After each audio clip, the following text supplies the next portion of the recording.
The South American country of Peru has been hit by a devastating earthquake measuring 7.5 magnitude on the Richter scale. The epicenter was near Peru's capital Lima, and fortunately no casualties have been reported so far.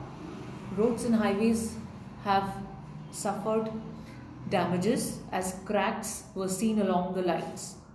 No tsunami warning has been issued so far by the government of Peru. Stay updated. Thank you.